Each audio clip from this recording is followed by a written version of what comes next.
Voilà, donc ce que je vous propose pour cette dernière session de l'année, nous allons donc écouter Pascal de Gênes qui va nous faire part de son expérience sur les territoires simulés.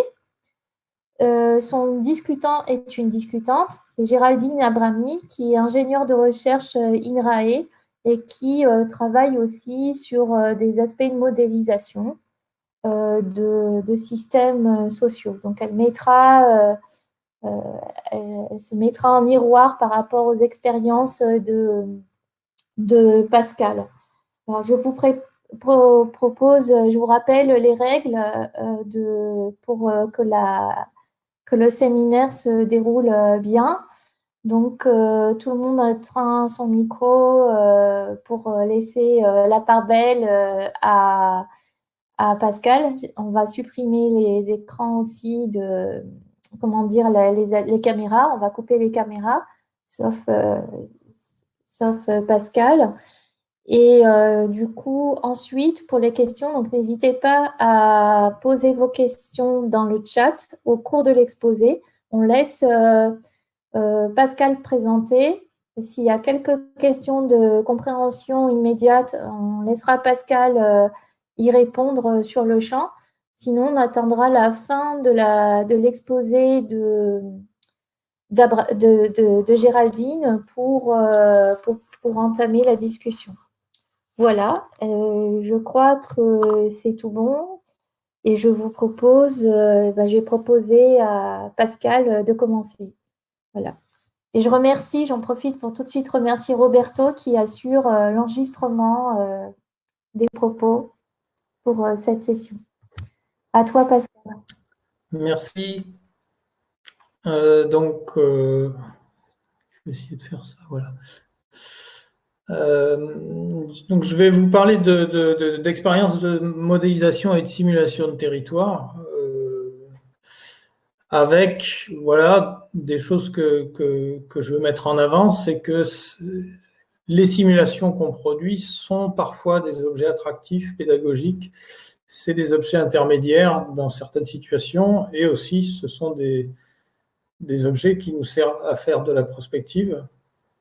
Et je vais parler de ça à travers un exemple de travaux de modélisation de territoire qu'on a fait récemment dans le sud de l'île de la Réunion.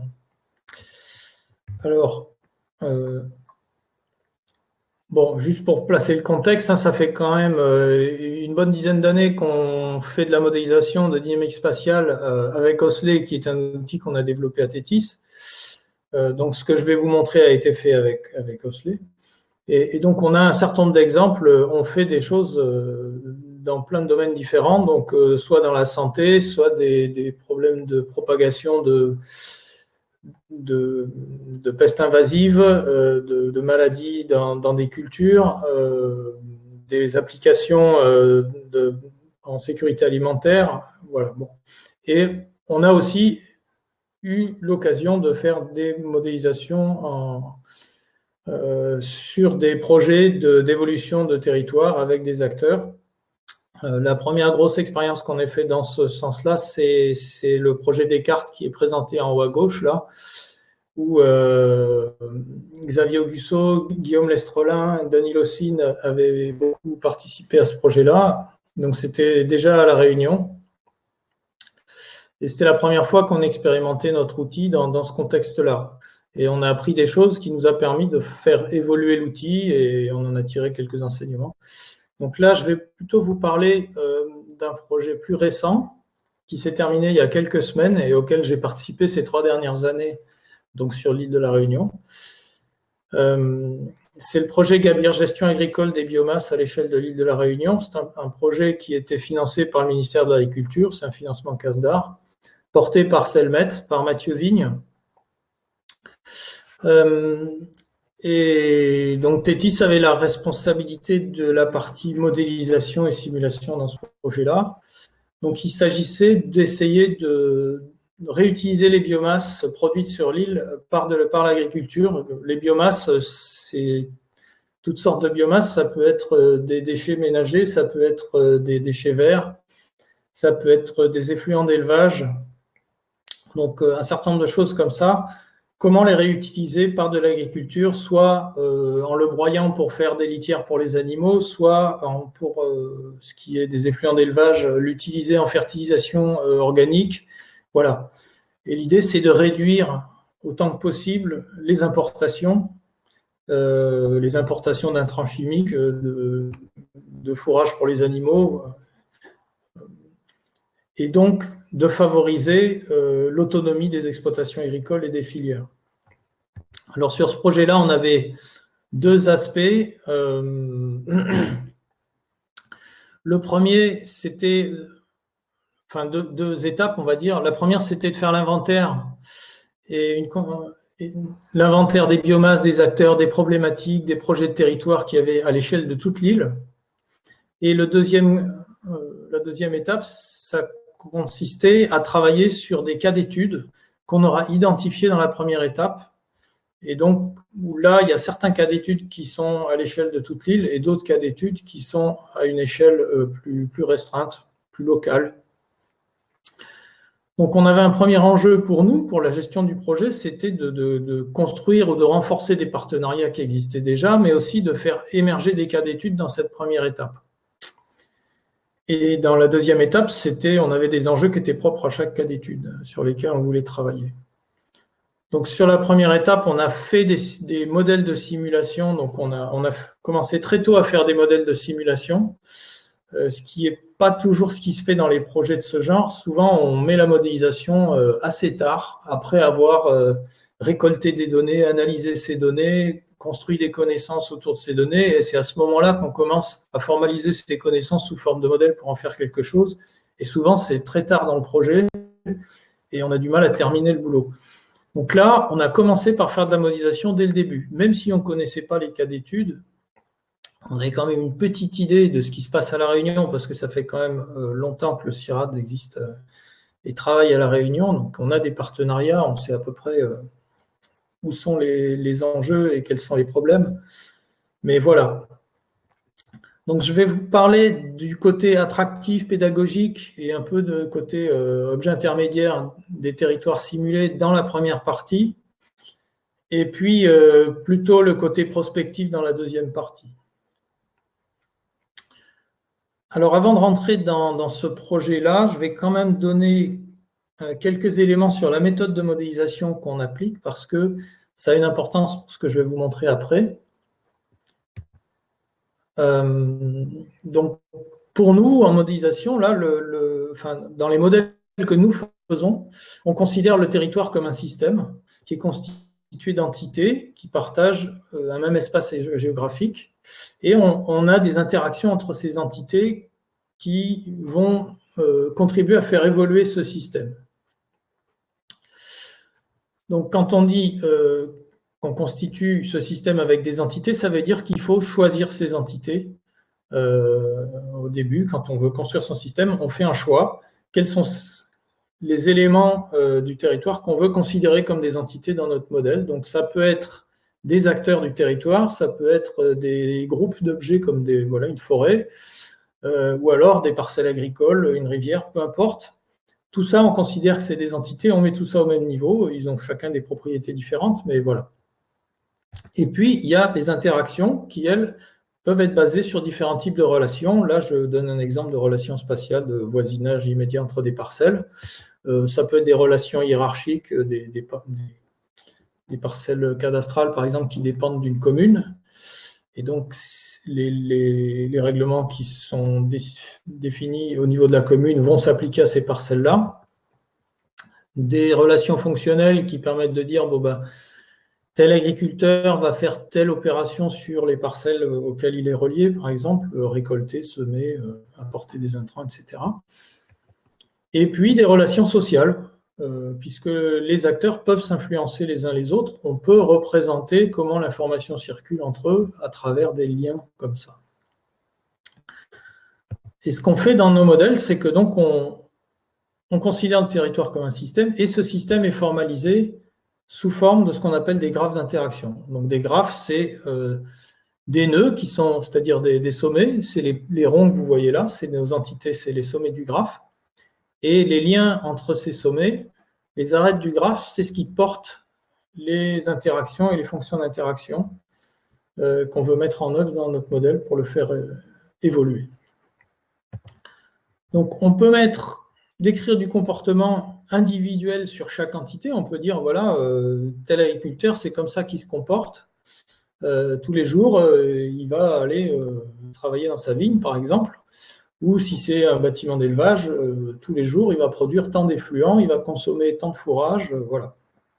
Ça, c'est un comportement individuel qu'on attache aux entités. On a du comportement qu'on peut attacher aux relations. C'est-à-dire, on peut dire, il y a des fonctions d'interaction qui disent comment ces entités vont interagir. Qu'est-ce qui se passe lorsqu'elles interagissent? Comment est-ce que ça fait évoluer l'état de ces entités qui sont en interaction? Et puis, on peut décrire du comportement à l'échelle d'un graphe entier ou d'un sous-graphe. C'est-à-dire, on peut dire, j'applique des interactions sur l'ensemble des liens qu'il y a dans ce graphe, simultanément.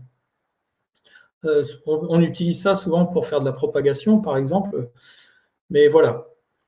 Et cette façon de formaliser les choses, ça nous donne deux possibilités, en fait, qu'on voit souvent dans les modèles de ce type. C'est-à-dire qu'on peut soit donner, si on a une bonne compréhension du système, on peut décrire les liens, décrire les interactions, et puis faire des simulations avec un modèle qui est relativement mécaniste, et donc voir si le comportement du modèle correspond à ce qu'on observe, tester nos connaissances. Donc ça, c'est une façon de faire. Et si on ne connaît pas bien le système, on peut aussi donner plus de comportements sur les individus, on fait porter plus de comportements sur les individus et pas sur le graphe. Et à ce moment-là, on se rapproche des modèles individus centrés, c'est-à-dire des automates cellulaires ou des systèmes multi-agents. Mais le fait d'avoir un niveau de formalisation qui est assez bas niveau, comme ça, de graphes assez élémentaires, ça nous permet de mélanger les deux et d'avoir le choix en fonction des modèles qu'on veut construire. Une dernière chose qui n'est pas illustrée là, c'est qu'on peut aussi manipuler aussi bien de l'information géographique qui est représentée par des rasters, donc des modèles numériques de terrain, des grilles de cellules, en fait, des modèles numériques de terrain ou une image avec un indice de végétation. Donc, on a ce type de représentation. Et l'autre type, c'est la représentation vecteur qu'on trouve dans les couches thématiques des systèmes d'information géographique. Donc, on peut aussi mélanger les deux. Donc voilà, ça nous donne pas mal de liberté et de possibilités. Alors, je vais revenir à mon projet. Donc, la première étape, c'était d'essayer de favoriser la construction de partenariats et de faire émerger des cas d'études. Et là, on a construit un modèle fictif très tôt de transfert de biomasse, parce qu'on savait que c'était quand même un sujet auquel on allait devoir être confronté très certainement, quels que soient les cas d'études, c'est un principe qu'on allait retrouver. Donc l'idée, c'était de construire un petit modèle vite fait. Alors vite fait, je l'ai fait en 2 jours, qui permet de réfléchir sur ces transferts de biomasse et de préparer les cas d'études réels. Alors je vais vous montrer à quoi ça ressemble. Je vais vous montrer ce qu'on a montré aux gens, en fait, à nos partenaires.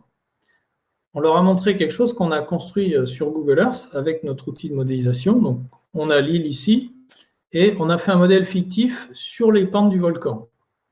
Alors ça, c'est volontaire, c'est-à-dire qu'on ne veut pas que les gens reconnaissent un endroit sur lequel ils travaillent, sinon ils vont s'attacher à regarder les détails, à voir si on a bien représenté ce qu'ils connaissent, et ce n'est pas ça le sujet. Ce qui est le sujet, c'est de réfléchir sur qu'est-ce qu'on met dans les modèles, qu'est-ce qu'on met comme processus, qu'est-ce que ça veut dire, comment l'information circule dans nos modèles et qu'est-ce qu'on est capable de faire. Donc en se mettant sur les pentes du volcan, dans une zone où on sait qu'il y a des éruptions régulièrement, donc tout le monde sait qu'il n'y a ni habitation ni culture dans cette zone-là, il n'y a pas d'ambiguïté sur le caractère fictif du modèle. Mais on a quand même reproduit dans cette zone quelque chose qui est représentatif de l'île de la Réunion, c'est-à-dire qu'on a des parcelles de canne à sucre dans la zone la plus basse, là, que je fais clignoter. On a des parcelles de fourrage plutôt en altitude, des vergers, des friches, enfin, on a un petit peu de tout, et en proportion qui ressemble à ce qu'on trouve sur l'île. Et puis, on a des bâtiments, je ne sais pas si vous les voyez en gris, là. On a des bâtiments ici. Voilà. Là-dessus, on a rajouté des exploitations agricoles, qui sont ce qu'on appelle des unités, là. Alors, je vais zoomer sur une, par exemple celle-là. C'est les carrés jaunes. Et on a un lien entre des unités et ce qu'on appelle des activités, c'est-à-dire ce que font ces exploitations.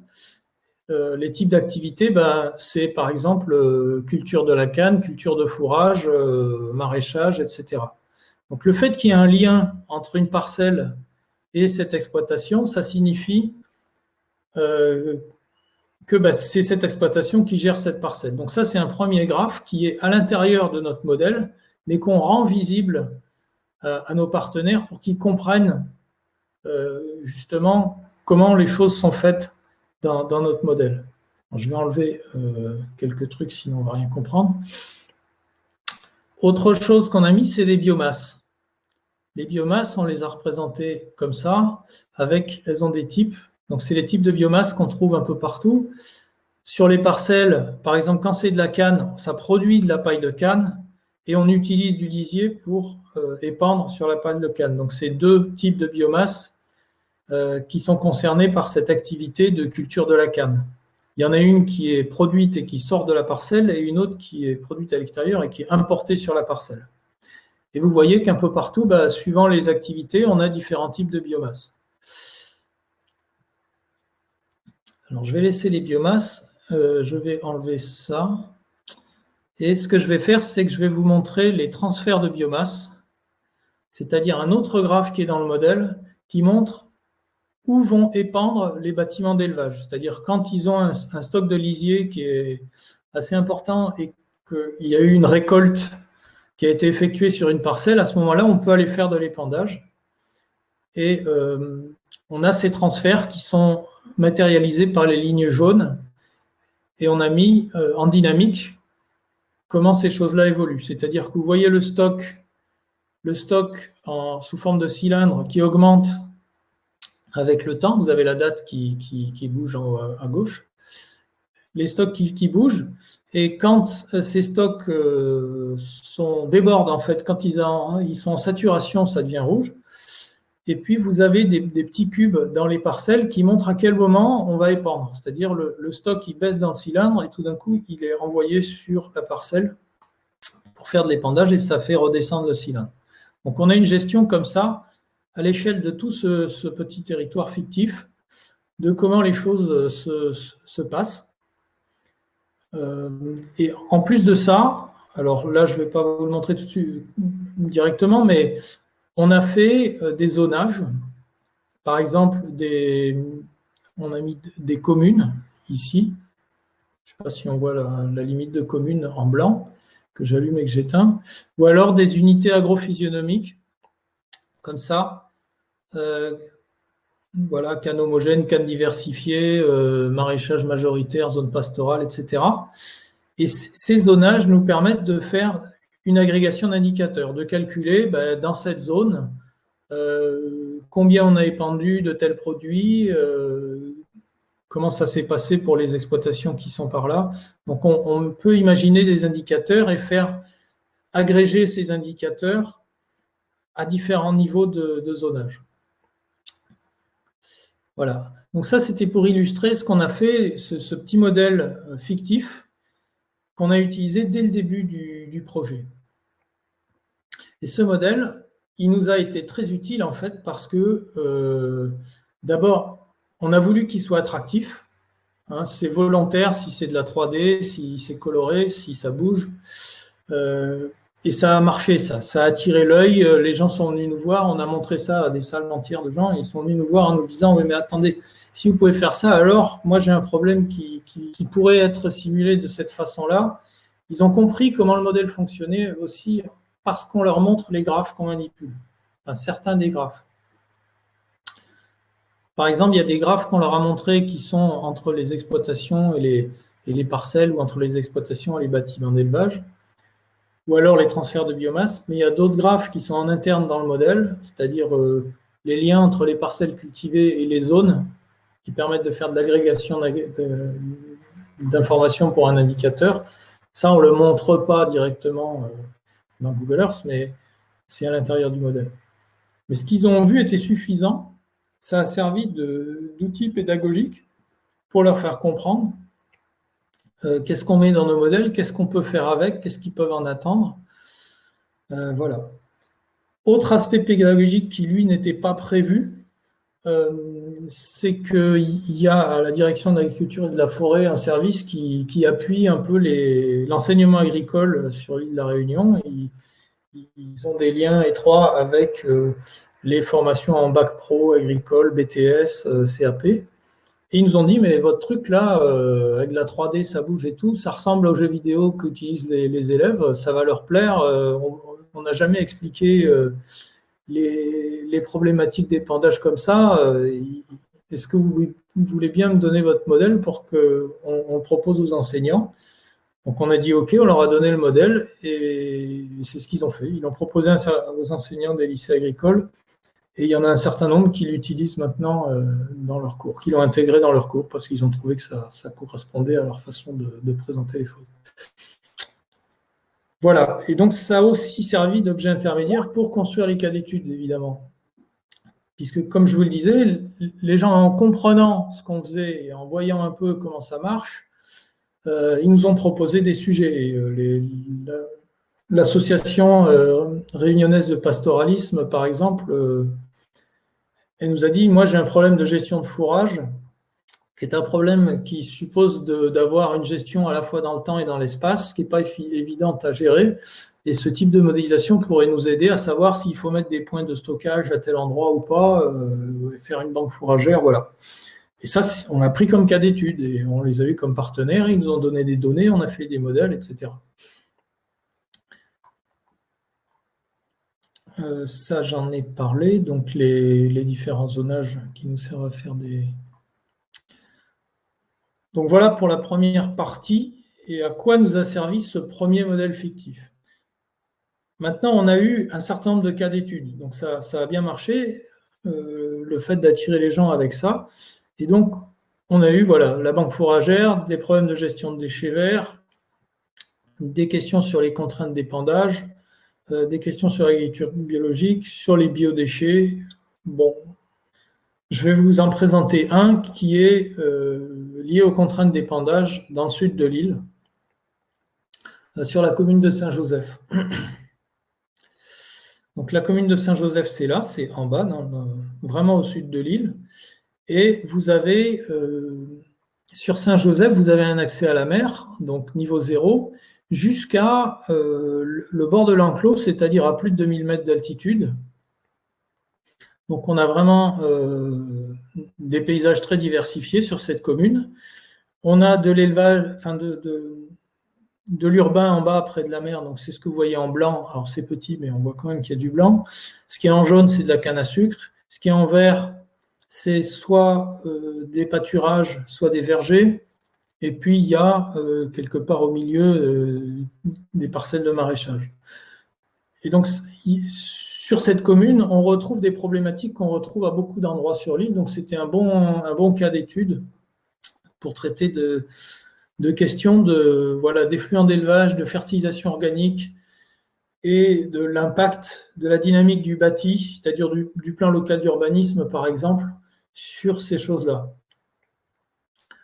Donc les enjeux sur lesquels on a travaillé sur cette commune, pour l'élevage, c'était la disponibilité des surfaces pour l'épandage, puisque quand ils fonctionnent depuis un moment, bon ça va, ils savent où épandre, ils ont l'habitude, mais dès qu'ils veulent s'agrandir, dès qu'ils veulent installer un jeune, ils ont des problèmes pour trouver des surfaces épandables. Il faut savoir, je préfère le préciser tout de suite parce que ça a une importance après, c'est qu'ils doivent déclarer des plans d'épandage, ils doivent dire où est-ce qu'ils épandent et déclarer ça soit à la mairie, soit à la direction de l'agriculture et de la forêt. suivant la taille de leur exploitation. Et ces plans d'épandage, ils les font soit sur leur propre parcelle, mais si leur propre parcelle ne suffisent pas, ils sont obligés d'en trouver ailleurs. Et là, c'est dans leur réseau social, en fait. C'est dans leur famille, c'est dans leurs amis, c'est dans leurs connaissances qu'ils vont aller chercher des parcelles. Ce n'est pas forcément un choix optimal si on considère le territoire dans son entier. Alors, les enjeux pour les cultures, c'est est-ce qu'il y a moyen de couvrir les besoins de ces cultures avec des fertilisants organiques produits sur le territoire? Pour l'environnement, il faut respecter la réglementation concernant les épandages, évidemment. Il ne faut pas polluer les rivières avec. Et il y a un impact de l'urbain, puisque la commune a la volonté, dans sa charte agricole, de préserver les surfaces agricoles et donc les surfaces épandables. Donc, quand ils travaillent sur le PLU, ils essayent de prendre ça en compte, mais il manque d'informations, visiblement, d'après ce qu'ils nous ont dit. Voilà. Ou alors, ils n'ont pas le temps de l'acquérir et de la traiter. Donc, nous, on a fait des simulations pour répondre à ces questions-là. Est-ce que les éleveurs ont une marge de manœuvre ou est-ce que le territoire est déjà saturé pour l'épandage? Quel est l'impact de la mise en place du PLU sur les surfaces épandables? Donc, entre 2018 et 2030, par exemple, qu'est-ce que ça change? Est-ce qu'on perd des surfaces? Où ça? Combien? Quel type de surface? Est-ce qu'il est possible de couvrir les besoins des cultures par de la fertilisation organique? Voilà. On a essayé de répondre à ces questions-là par des outils de modélisation et de simulation. On a fait ça en deux phases. Construction d'un modèle qui estime les surfaces épandables et qui regarde l'impact du PLU sur ces surfaces. Donc ça, c'est en prenant en compte la réglementation sur l'épandage, donc les distances au cours d'eau, je vais en revenir là-dessus. Et la deuxième partie, c'est des scénarios de calcul de transport d'effluents et la satisfaction des cultures en azote, en apport d'azote. Alors, on n'a travaillé que sur l'azote parce qu'on manquait d'informations pour traiter les autres, le phosphore par exemple. Le transport d'effluents, c'est très important parce que, en fait, pour les éleveurs, le coût du transport est très supérieur à la valeur du produit transporté. Donc, ils essayent vraiment d'aller épandre le plus près possible de leur bâtiment d'élevage. Ils essayent de rester à moins de 20 minutes de trajet avec leur tracteur ou leur camion. Et ça, c'est important parce que ça veut dire qu'ils restent sur le territoire. Parce qu'on aurait pu se dire, ils n'ont qu'à aller épandre ailleurs s'il n'y a plus rien sur Saint-Joseph. Mais en fait, non. Ils restent vraiment autant que possible proches de là où l'effluent est produit. Surtout pour le lisier, puisque c'est très liquide et donc il transporte de l'eau. Alors, le travail de modélisation qu'on a fait pour estimer les surfaces épandables, on part d'un parcellaire cultivé qui est en haut à gauche. Là, le parcellaire que vous avez en vert, c'est en fait issu du travail de Stéphane Dupuis et Raphaël Gaetano. Donc, c'est la cartographie de l'occupation du sol de la Réunion faite avec la chaîne Moringa. Donc, on a pris ça parce qu'au moins, on a une donnée qu'on maîtrise et qui est reproductible d'une année sur l'autre. Ça permet de faire des comparaisons si on veut faire du temporel. Mais notre modèle, il prend en fait n'importe quel parcellaire cultivé. Donc, on peut prendre les parcellaires de la DAF ou de la Chambre d'agriculture s'il y en a une, enfin, peu importe.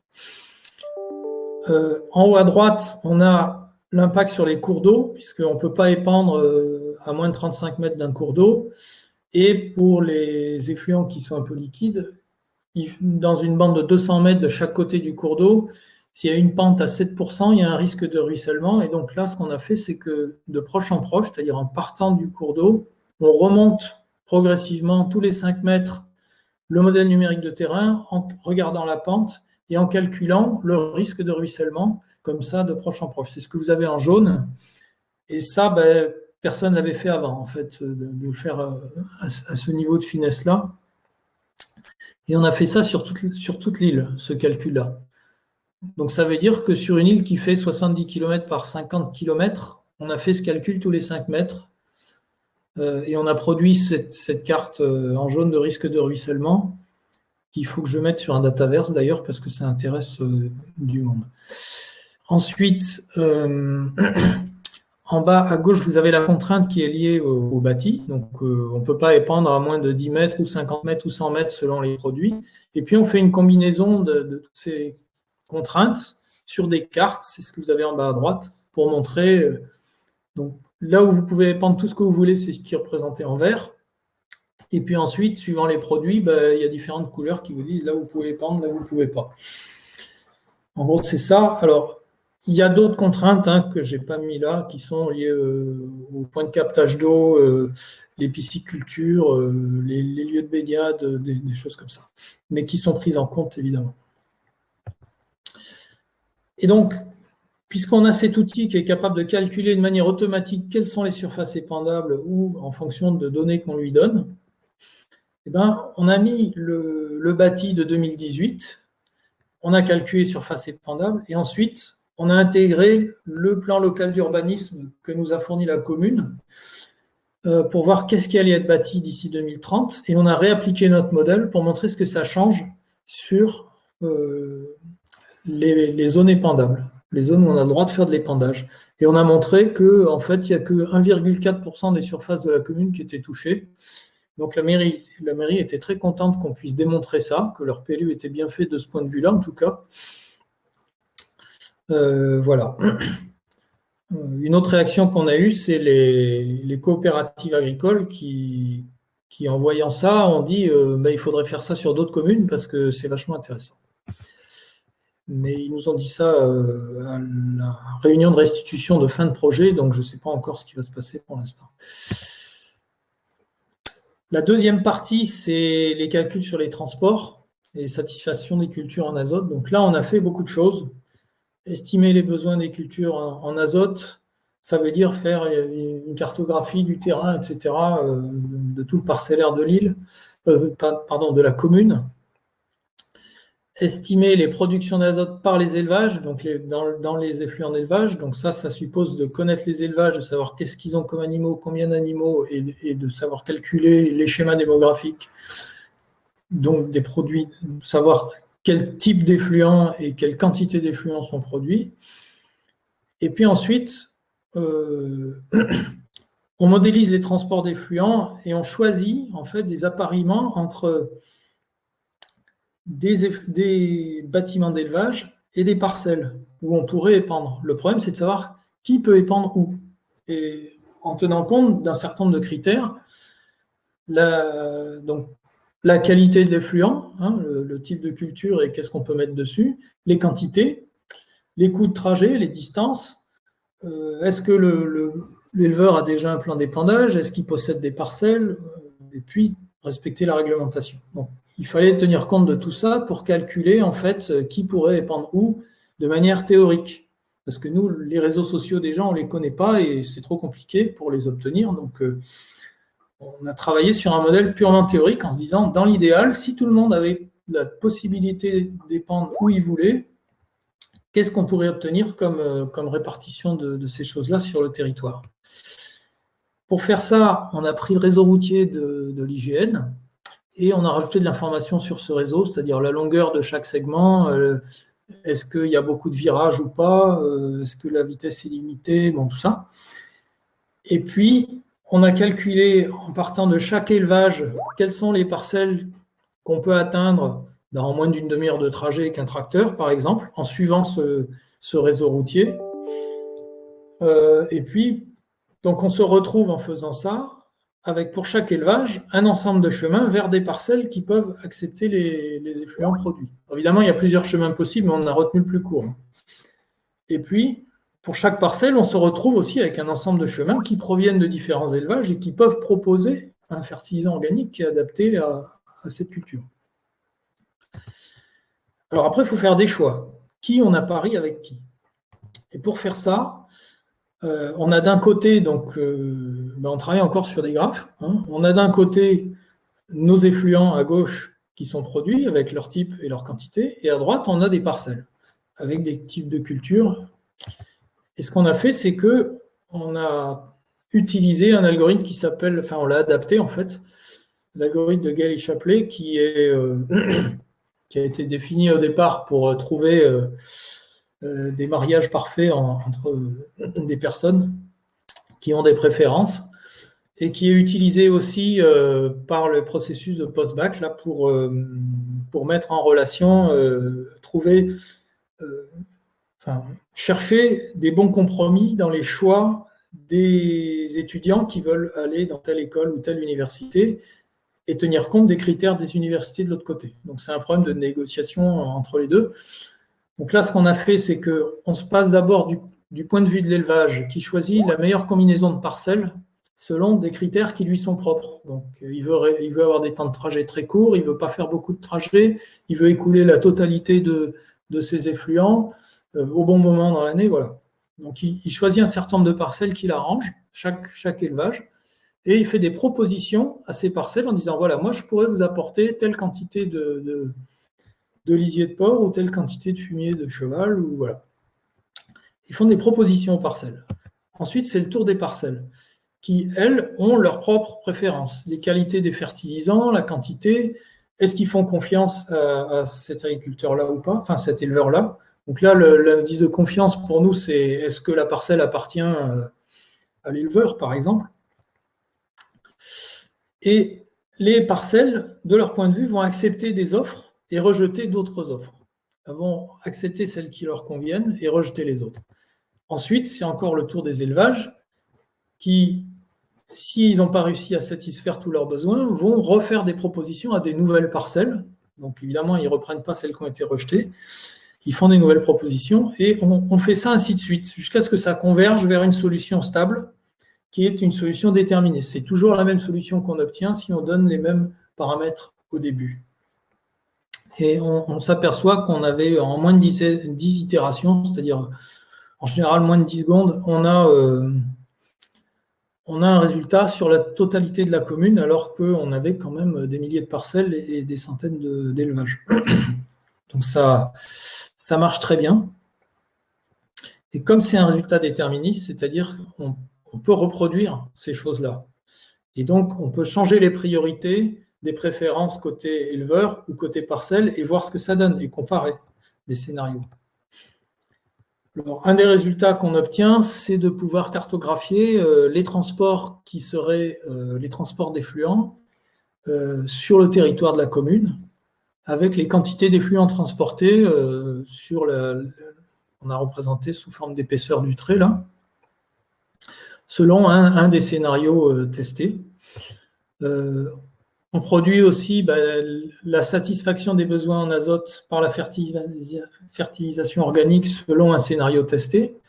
Et on voit que dans le sud-est de la commune, en fait, on pourrait apporter plus de fertilisants. C'est des zones en canne à sucre, mais il y a très peu d'élevage dans ce coin-là. Et du coup, les élevages, ils cherchent des parcelles plus proches de chez eux. Donc voilà. Mais ce que ça montre aussi, c'est que en fait, les éleveurs, ils nous disaient cette commune, c'est complètement saturé, on ne trouve plus de surface. En réalité, on se rend compte que si on pouvait influencer leur réseau social, probablement ils arriveraient à trouver des parcelles. Parce qu'ils sont limités par un facteur que nous, on ne maîtrise pas. Mais nous, on peut montrer que dans un cas idéal purement théorique, il y a quand même, il y a encore de la surface disponible. On ne couvre pas la totalité des besoins des cultures, en tout cas. Voilà. Ça permet de sortir aussi d'autres indicateurs comme ça pour chaque type d'effluent. On voit comment ça a un impact sur le territoire, ces transports de... Voilà, ça, c'est juste à titre informatif. Et donc, je vais conclure là sur une chose en particulier, c'est qu'on a découvert l'intérêt de faire ce type de modèle fictif dès le début du projet. Ça a un impact assez important sur la suite. C'est-à-dire que le fait de montrer ce genre de modèle un peu graphique, là, ça a suscité beaucoup d'intérêt. Ça nous a vraiment, ça a servi de catalyseur pour trouver des cas d'études. Alors, c'est pas la seule chose, mais ça a bien contribué. Et puis, ça a un intérêt aussi, c'est qu'il n'y a pas d'enjeu. C'est un modèle fictif. On s'arrange pour qu'il n'y ait pas d'ambiguïté sur le fait que ça soit fictif. Donc, on peut faire ce qu'on veut avec ce modèle. On peut le modifier très vite pour expliquer quelque chose. Et c'est un objet intermédiaire assez riche. Voilà. Et ensuite, pour les modèles prospectifs, là, par contre, c'est beaucoup de travail. Ce que je viens de vous montrer là, c'est beaucoup de travail. Il y a eu des travaux de stagiaires, de VSC, il y a eu beaucoup de monde qui a travaillé sur tout ça. Et c'est des compétences mises ensemble aussi, hein, en élevage, en culture, etc. Voilà. Une dernière chose, c'est quand même, vous avez vu qu'on a fait des modèles qui sont représentés sous forme de 3D d'un côté, sous forme de cartographique de l'autre. On a manipulé du raster, notamment pour calculer les risques de ruissellement. On a manipulé du vecteur. Pour un projet de cette taille-là, il faut vraiment être capable de faire tout, quoi, pour que ça marche bien. Bon, voilà, je vais m'arrêter là. Merci Pascal pour cet exposé attractif, pédagogique et qui donne plein d'idées. Est-ce qu'il y a des questions de compréhension?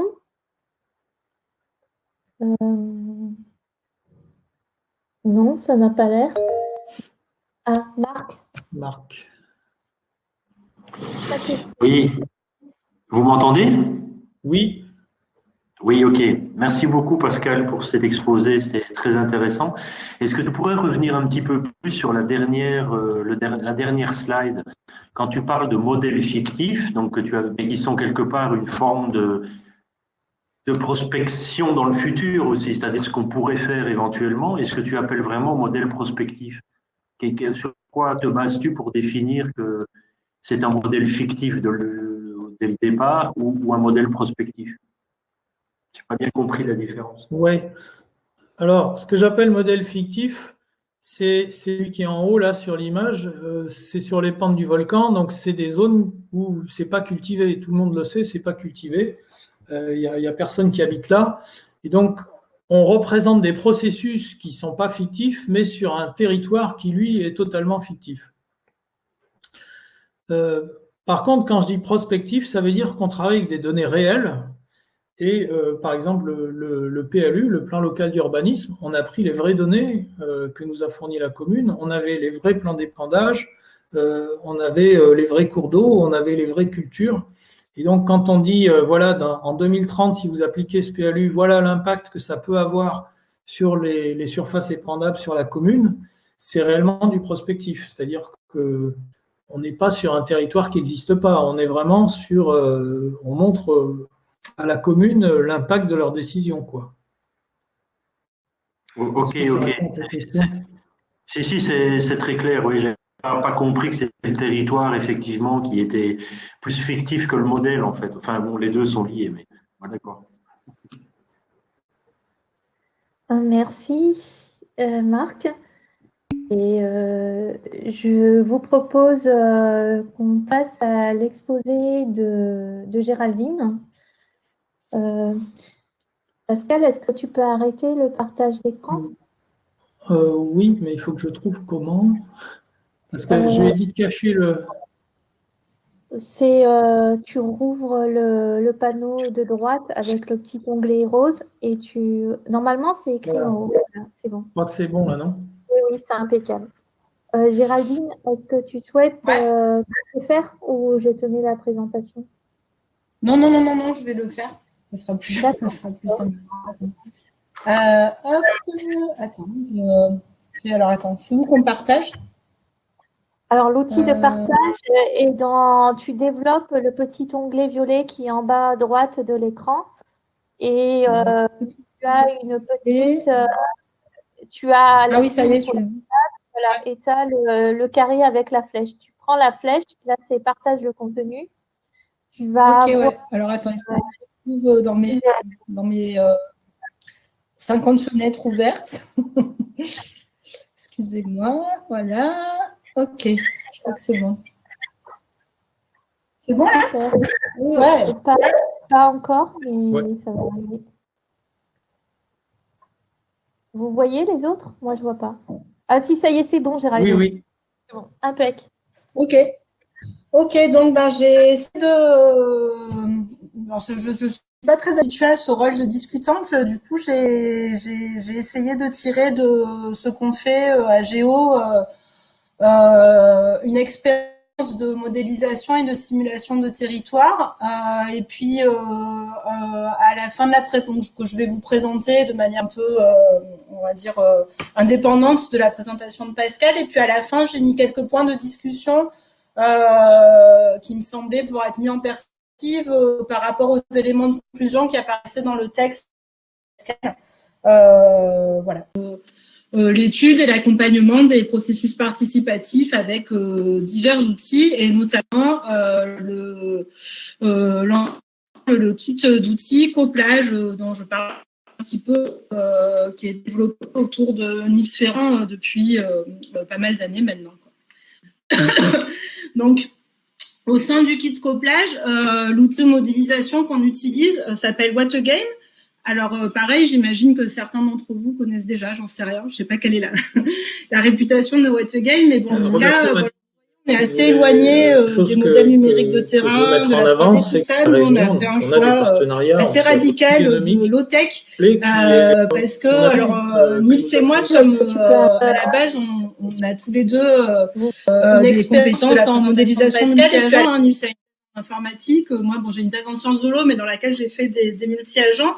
Mais on est tous les deux issus aussi, fortement connectés à la mouvance commode, la modélisation d'accompagnement, donc où les jeux de rôle et les modèles multi-agents sont utilisés de façon conjointe pour créer de la discussion entre problématiques territoriales des acteurs locaux et des chercheurs.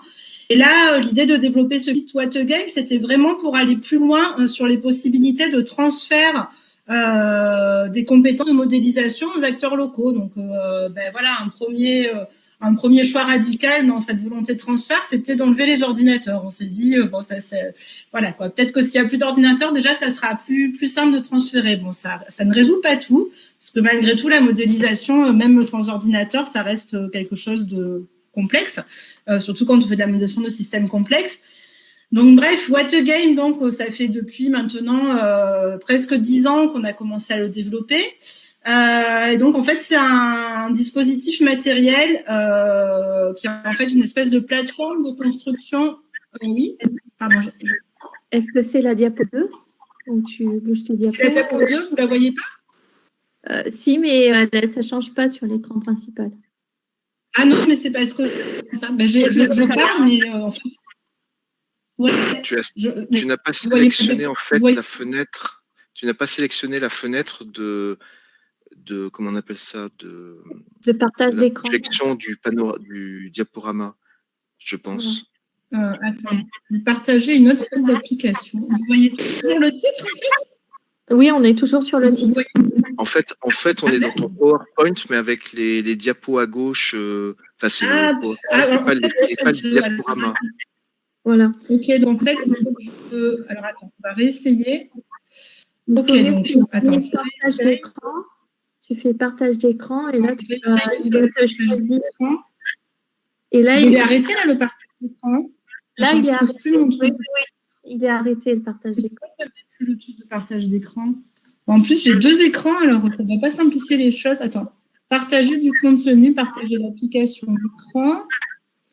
Ce qu'il faudrait, c'est que tu n'aies pas quitté ton diaporama non plus. Voilà. Est-ce que ça marche là? Oui. Voilà, c'est mieux. C'est impec. Ok. Je vous blablate sur What a Game. Donc voilà le sac de question. Voilà, donc ça se présente sous forme d'un sac avec des petites billes, des petites cartes. Donc voilà, je vous en ai assez dit sur cette slide avec nos objectifs de porter la modélisation hors du cercle des chercheurs. Donc on est dans une posture de modélisation participative, clairement. Alors attendez, est-ce que je peux voilà, c'est bon. Ça bouge. C'est bon. Okay, donc, alors, je ne suis absolument pas géographe, donc Flavie m'a demandé comment est-ce qu'on définissait le territoire. Alors, j'ai essayé de faire une slide pour expliquer quel est le formalisme de représentation d'un territoire avec What a Game. Donc là, vous avez une photo de ce à quoi ressemble un jeu, un dispositif de simulation participative, sous forme de jeu, fait avec What a Game. Et donc en fait le formalisme qui est derrière, c'est des fonctions. Alors c'est pas vraiment du multi-agent, c'est plutôt des fonctions de transfert entre des stocks de ressources qui sont comptables par des acteurs, les fonctions de transfert, des stocks de ressources. Donc en fait là, ce que je viens de faire apparaître, c'est les briques de base de What a Game est présenté sous la forme d'une rivière. Alors, après, on peut faire beaucoup de choses, on peut imaginer beaucoup d'autres ressources que de l'eau, de l'argent et de l'espace. Mais voilà, le truc de base, c'est quand même en gros, je sais pas si vous voyez mon pointeur ou pas? Non, hein? Non, vous voyez pas le pointeur. Parce qu'en fait, je suis en train de mettre, je sais pas comment je fais pour vous pointer. Bon, en gros, au milieu, là, vous avez une rivière sur laquelle on fait circuler de l'eau. Donc, des ressources en eau qui sont représentées en général sous la forme de petites billes. Et il y a différents acteurs, donc différents rôles, qui contrôlent en général des unités spatiales, donc c'est des petits hexagones verts. Et sur ces unités spatiales, ils ont des activités. En général, c'est représenté sous des cartes. Et en fait, ces cartes, elles décrivent des fonctions de transfert entre les ressources. Donc, typiquement, voilà, quand l'eau arrive au niveau de la première diversion, là, l'acteur 1, enfin la carte qui décrit la fonction de transfert 1, va décrire combien d'eau est transférée sur la parcelle et combien d'argent est transféré sur la parcelle, donc d'eau nécessaire pour mener l'activité et d'argent nécessaire pour investir. Donc voilà, chaque acteur contrôle la fonction de transfert qui est sur sa parcelle sous forme d'une carte d'activité. Et cette fonction de transfert, elle se résout en, une fois que l'eau arrive par la parcelle, ça va faire une production qui va redonner de l'argent. Donc les petits cylindres jaunes, ça représente le budget des acteurs. Et ça va remettre de l'eau, éventuellement polluée dans la rivière, et ainsi de suite. Donc c'est comme ça que fonctionne la modélisation What a Game. Et puis il peut y avoir par exemple aussi un acteur, donc le A4 là, qui est un gestionnaire, on va dire, qui dispose d'un budget public qu'il va transférer aux autres acteurs. Donc une fonction de transfert d'un budget collectif vers des budgets individuels. Voilà. Et en fait, avec ce formalisme de base assez simple, on a l'expérience depuis ces 10 dernières années, on peut décrire des situations vraiment assez variées, des territoires, donc toujours sous l'angle de la circulation de ressources entre des acteurs, mais pas seulement de l'eau, la biodiversité. Alors, bizarrement, on n'a jamais fait de modèle de circulation des flux, alors que ça pourrait le faire. Mais bon, voilà. Donc ça, c'est une représentation. Je vais passer vite. On s'est amusé à faire avec Niels une représentation, on va dire sous forme de graphe, avec les acteurs qui font les fonctions de transfert entre les différentes ressources, dont l'espace. L'espace est considéré comme une ressource dans What a Game. Voilà, donc je vais rapidement vous montrer un exemple du déploiement de cet outil dans un projet de recherche qui a eu lieu. Alors, je suis désolée, je vous ai sorti un vieux truc des placards, mais en fait, il s'avère que ces dernières années, alors déjà, j'ai eu 2 enfants, donc ma présence sur le terrain a été un peu réduite. Et puis, on a beaucoup développé What a Game sur des projets en Afrique qu'on faisait avec le CIRAD. Et, on a essayé sur les projets qu'on a fait en France ces dernières années, on a beaucoup travaillé d'autres outils, mais moins le jeu de rôle, donc la modélisation de territoire. Donc voilà, je vous montre un exemple le plus abouti finalement de déploiement de What a Game sur le terrain. Combien de temps en fait? Bon, personne ne me répond. Bon. Je n'ai pas regardé l'heure, mais ce serait bien pour qu'on ait un peu de temps de discussion. Si tu as besoin de quoi? De 10 minutes? Ça ira ou... Ouais, je pense qu'on devrait y arriver. Je vais essayer de passer rapidement l'étude de cas pour arriver au truc de discussion. Donc là, c'était un projet européen qui s'appelait Afro-Maison. Pardon? Ouais, donc c'est un projet européen qui s'appelait Afro-Maison. Et on était sur une problématique de pollution et de préservation de la biodiversité dans un petit bassin versant situé à l'ouest de Louvain. Et donc, l'objectif est de mettre en place un processus de planification participative à l'échelle territoriale, mais avec des acteurs de différents niveaux. Et donc, on a utilisé l'outil What a Game, la modélisation sous forme de jeu de rôle, et aussi un autre outil de planification participative pour mettre en œuvre cette action. Donc, j'en profite pour vous montrer les étapes de création de ce jeu. Donc, en fait, les étapes de modélisation avec What a Game. Donc, on commence souvent avec une étape de cartographie spatiale et fonctionnelle. Donc, on liste les différentes ressources, les flux, les grandes entités spatiales. Donc, ça, on le fait. Là, en l'occurrence, on l'a fait avec notre correspondant local, on va dire, qui était un professeur de l'université, puis par ailleurs un activiste et un militant environnementaliste de cette région, et qui était, donc on travaillait avec lui, et lui allait rediscuter ça avec ses collègues et avec les acteurs locaux pour que ça avançait. Il y a une phase de création, après cette phase un peu de cartographie, il y a une phase de création d'un premier prototype. Là, on utilise les éléments, les petites briques qui font en fait le formalisme. Voilà, donc là, c'est une photo du premier prototype. Et non, je suis en train de me dire que la photo des gens, en fait, c'est pas du tout en Ouganda, mais c'est pas grave, on a mis des Africains, c'est voilà. Et puis, une fois que donc là, c'est un prototype, mais bon, il y a des allers-retours. Hein, le prototype, il est soumis à des acteurs locaux, à d'autres chercheurs pour arriver à quelque chose qui arrive à rendre compte des problématiques et des tensions qui sont à l'œuvre sur le territoire. Et puis, il y a une phase de calibration qui est un peu plus experte.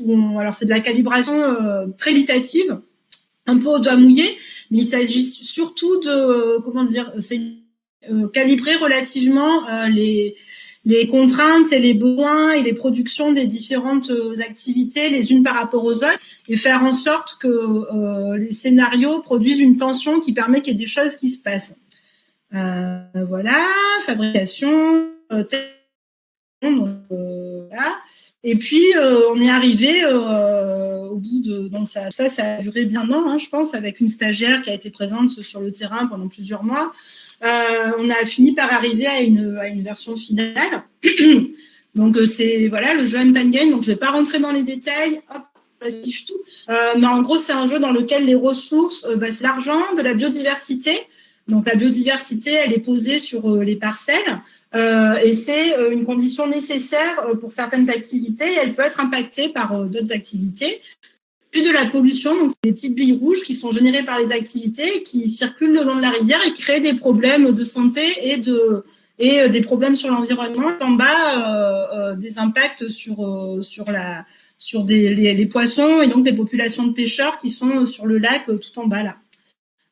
Voilà, et ça c'est les cartes activités. Donc vous voyez la fonction de transfert. Alors c'est très grossier, hein, donc là, l'hôtel, 2 billes d'argent produisent 6 billes d'argent et 2 billes de pollution. Quoi. Vous voyez, on n'est pas très, c'est assez grossier, mais ça suffit à discuter de pas mal de trucs. Voilà. Et donc, il y a eu ce jeu qui a été produit, mais pas que, puisque c'était une approche intégrée avec une approche intégrée de planification stratégique avec un autre outil du kit coplage qui s'appelle Coplan, donc qui est destiné à faire de la planification participative. Attendez que je vous raconte qu'est-ce qu'il y a sur les différentes actions.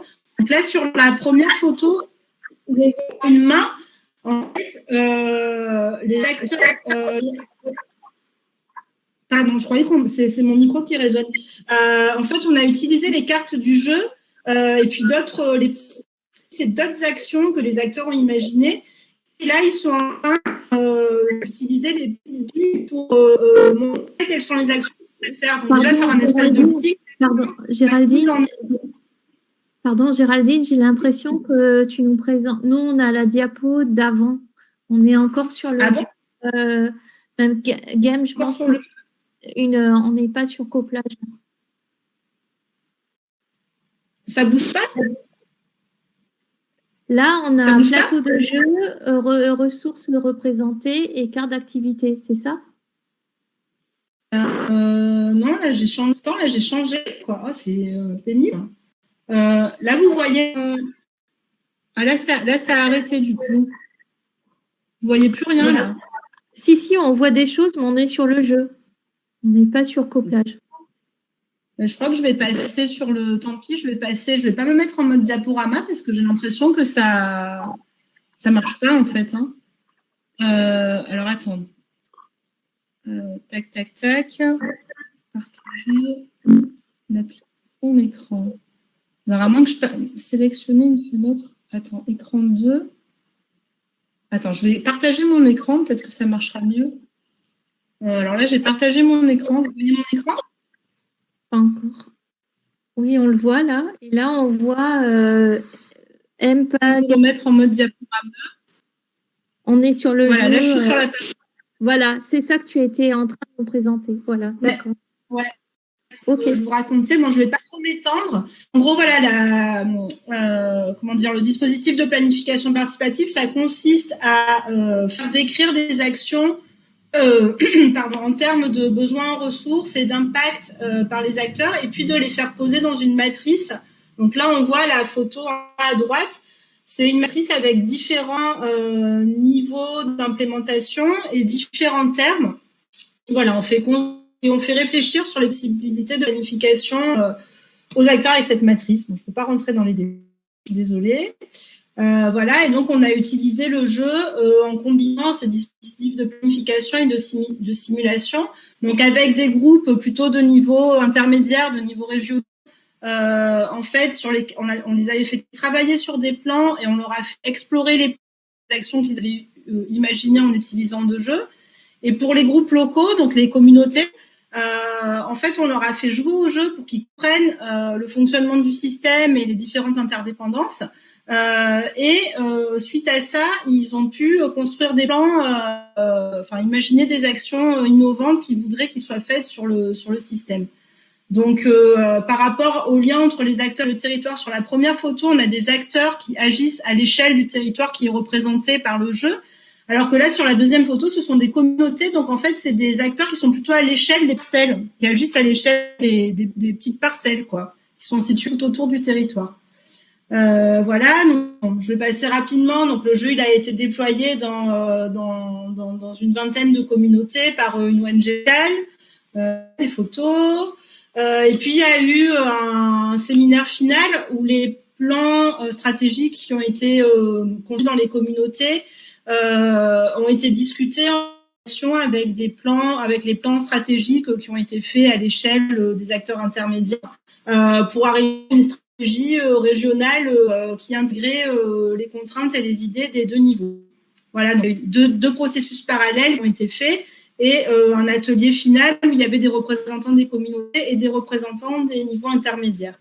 Donc voilà, et puis après le projet, pendant le projet, il nous a servi à construire et à explorer des stratégies pour mieux préserver les ressources naturelles dans ce bassin.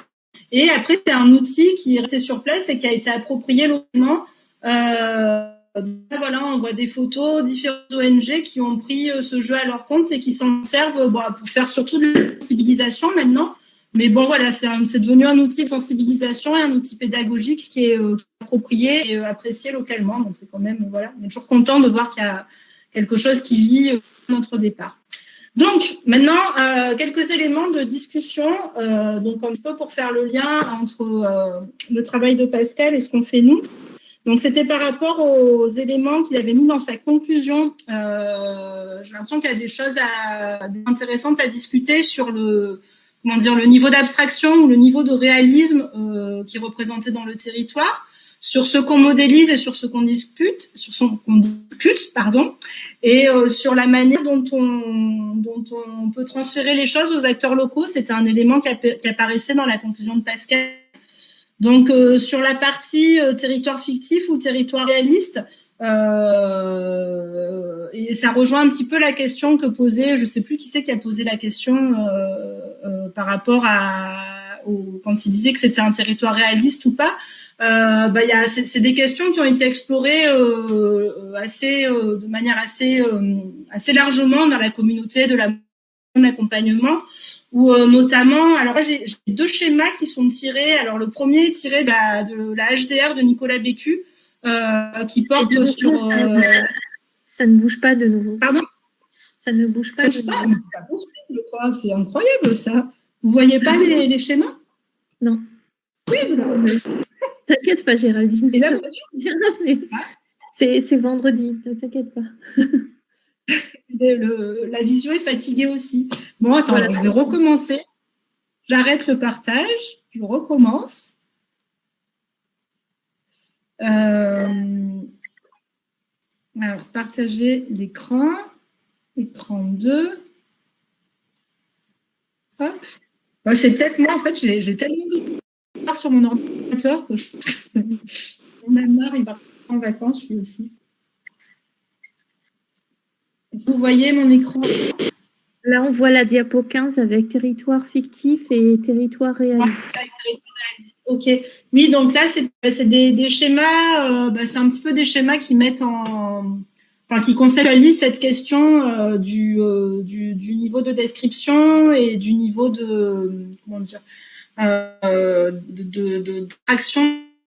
Donc, le premier schéma, c'est tiré de l'HDR de Nicolas Bécu, qui a été soutenu l'année dernière, qui s'intéresse à la simulation participative. Donc, si vous vous intéressez à ces questions, je vous invite vraiment à aller la lire parce qu'il a fait un gros travail sur de bibliographie et de conceptualisation sur les jeux et la simulation participative. Et donc, il a repris qui sont notamment d'un travail de conceptualisation qui a été mené par Christophe Lepage dans sa HDR aussi, il y a un peu plus longtemps, sur comment dire, selon le niveau d'abstraction et de réalisme des modèles, à quoi est-ce qu'ils peuvent plutôt servir. Donc Nicolas, il a introduit deux axes. Donc entre le fait que le modèle soit plutôt simple, donc c'est-à-dire qu'il y ait peu de complexité représentée et plutôt descriptif, qu'il y ait beaucoup de choses représentées.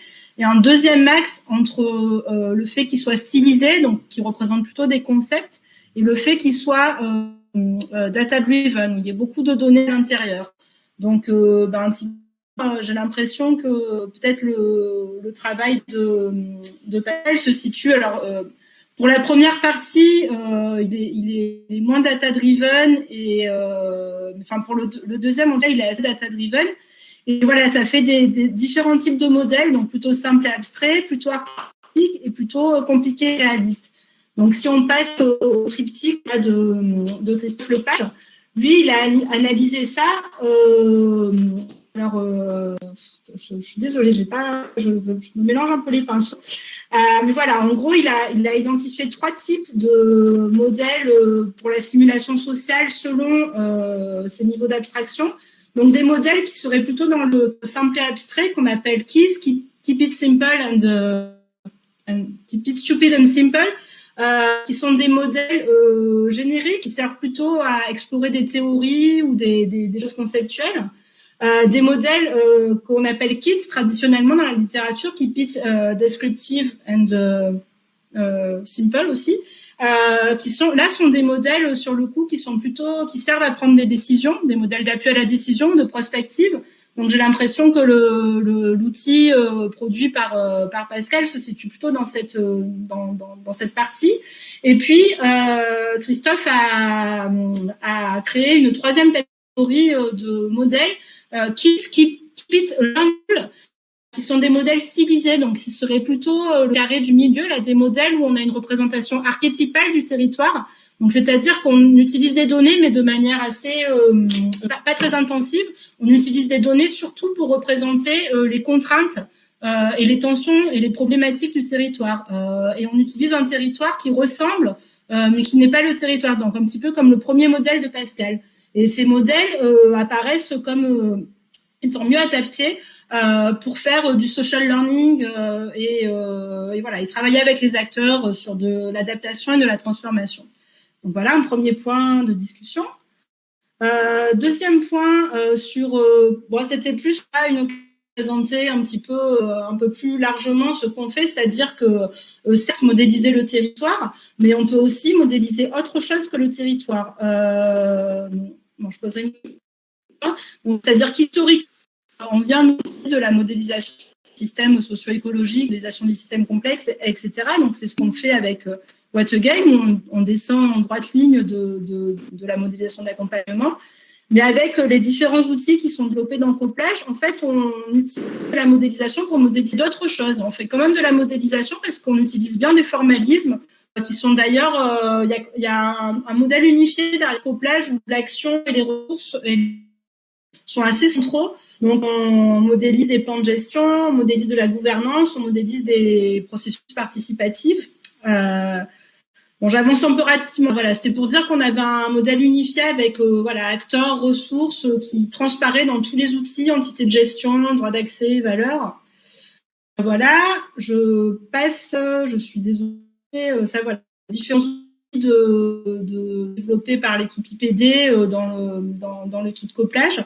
Et donc voilà, tous ces outils en fait, ils ont pour objet, ils mettent la modélisation participative au cœur avec une approche assez low-tech, donc des papiers, des crayons suffisent, et sur différents objets. Donc tout d'abord sur le plan de l'ingénierie à la participation, le plan de participation lui-même, le suivi et évaluation, la description d'action, la description de stratégie de gestion, la description du système, pour essayer de faire approprier à des groupes d'acteurs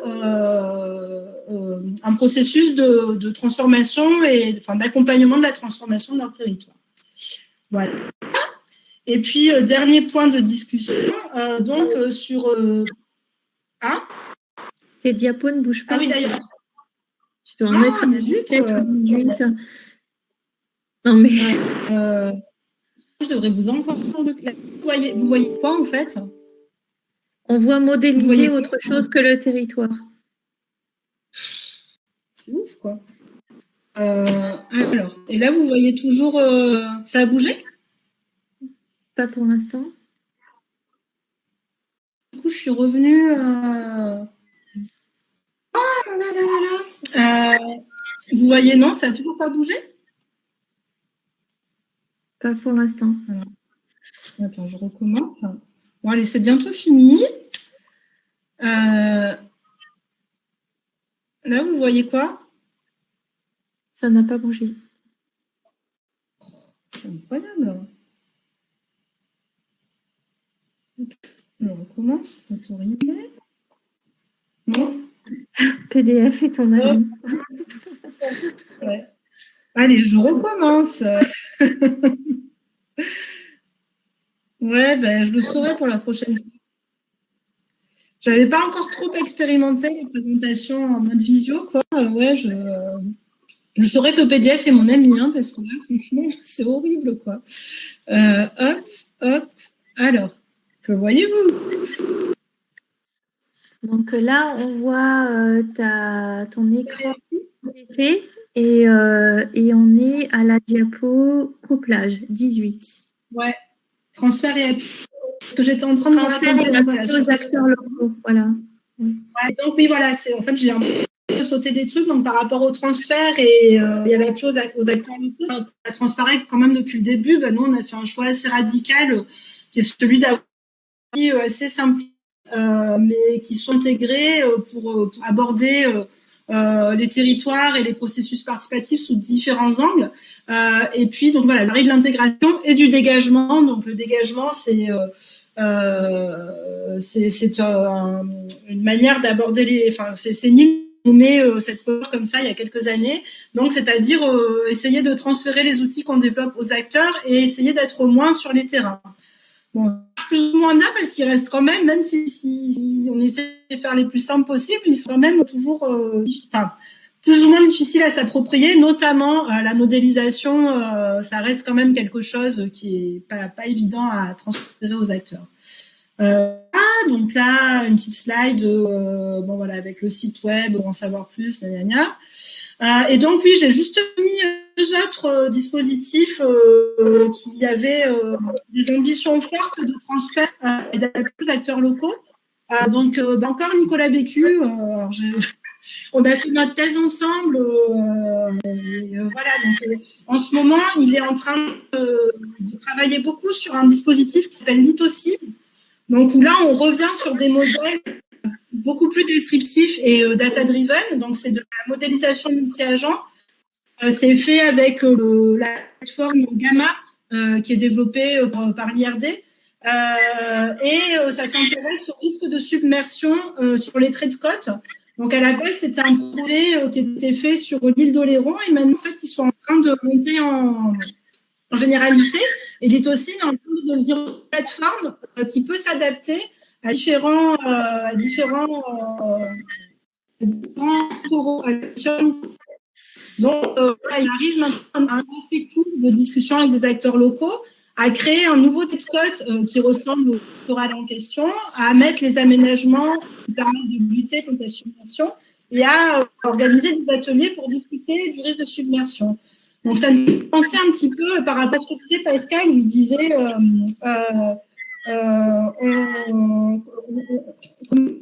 quand il parle de l'histoire des réseaux sociaux des acteurs, que quand même, ces acteurs, il y avait plein de salles disponibles, on ne peut pas influencer leur réseau. Donc là, l'approche qu'on utilise dans le CodeMod, elle va à l'envers, c'est-à-dire qu'on va utiliser les modèles pour essayer de comprendre et de discuter des contraintes des acteurs. Donc justement, de comprendre typiquement, mais pourquoi, quelles sont les contraintes qui font qu'ils utilisent certaines parcelles et pas d'autres, pour essayer ensemble d'imaginer des scénarios qui pourraient mieux optimiser l'utilisation de leurs ressources. Voilà. Donc nos modèles seraient peut-être préliminaires à un modèle plus d'optimisation, on va dire, comme celui de Pascal. Et puis des autres tableaux que je trouve très intéressants. Alors eux, je ne les connais pas du tout, mais je suis leur publication. Donc c'est une chercheuse de l'université d'Oxford qui s'appelle Katharina Landström, qui a créé un dispositif qui s'appelle le Community Modeling. Et là, donc, il s'agit de modèles hydrologiques plutôt prédictifs sur des crues. Et ça fait une dizaine d'années qu'ils travaillent pour faire participer des acteurs locaux à la construction de ces modèles. Donc là, on est sur du modèle dur quand même.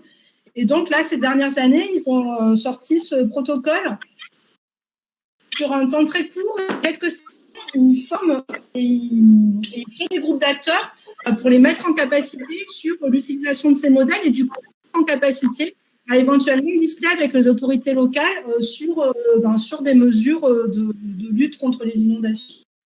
Donc voilà, je vous invite à vous intéresser par là, je vous invite à voir cette publication, c'est très intéressant.